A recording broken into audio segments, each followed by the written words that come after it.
Telugu YouTube ఛానల్లో మీ వ్యాపార ప్రకటనల కోసం 9154949554కి కాల్ చేయండి.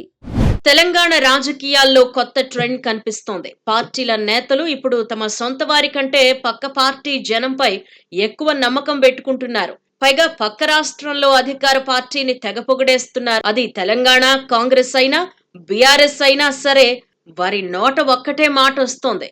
తెలుగుదేశం పార్టీ ఈజ్ గ్రేట్ అని వాళ్ళు చెప్పేస్తున్నారు. అదేదో అసంకల్పితంగా అంటున్నారు అనుకుంటే కూడా పొరపాటే. బుద్ధిపూర్వకంగానే అంతా అంచనా వేసుకునే వాళ్ళు ఆ మాట అంటున్నారు అని ప్రత్యేకంగా చెప్పాల్సిన పనిలేదు.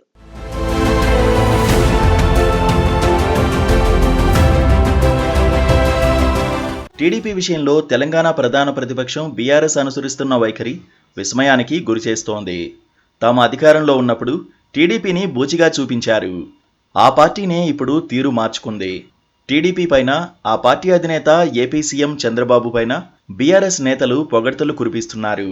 పోనీ ఇలా చేస్తున్న వారేమైనా చిన్న నాయకులు అనుకుంటే పొరపాటే.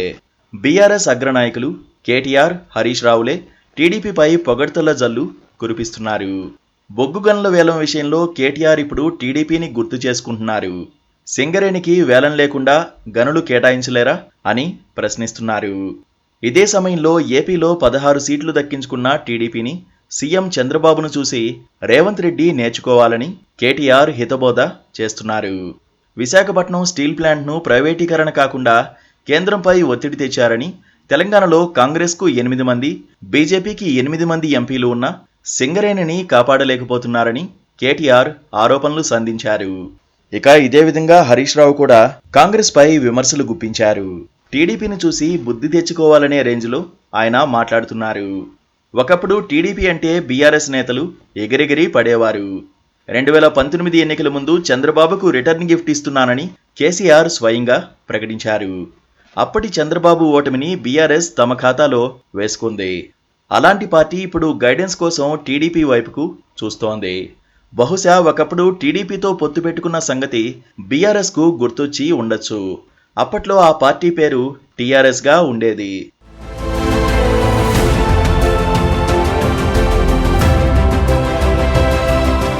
కాంగ్రెస్ నేతలు కూడా ఇప్పుడు టీడీపీ వైపు చూస్తున్నారు.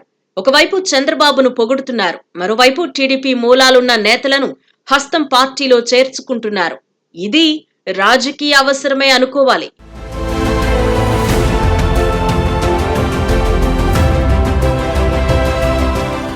బసవతారకం క్యాన్సర్ ఇన్స్టిట్యూట్ వార్షికోత్సవ కార్యక్రమంలో తెలంగాణ సీఎం రేవంత్ రెడ్డి అనూహ్యంగా చంద్రబాబు ప్రస్తావన తెచ్చారు.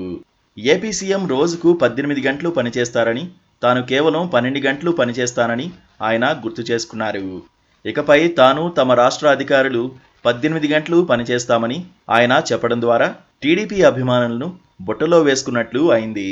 ఇటీవలే ఆయన టీడీపీలో రాజకీయంగా పుట్టి చాన్నాళ్ల క్రితం బీఆర్ఎస్లో చేరిన మాజీ స్పీకర్ పోచారం శ్రీనివాసరెడ్డిని కాంగ్రెస్లో చేర్చుకున్నారు. ఆయన ఇంటికి వెళ్లి మరీ కండువా కప్పారు.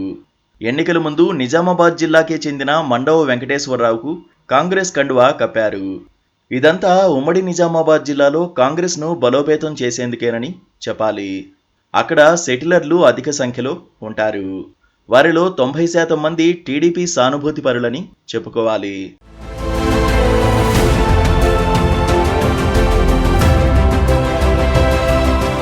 తెలంగాణ రాజకీయాల్లో ఇప్పుడు టీడీపీ కనిపించకపోయినా రాష్ట్రంలో ఆ పార్టీకి బలమైన క్యాడర్ ఉంది.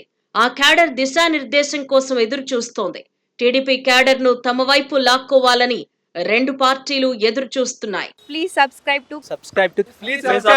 subscribe to KTV Telugu. KTV Telugu. KTV Telugu channel.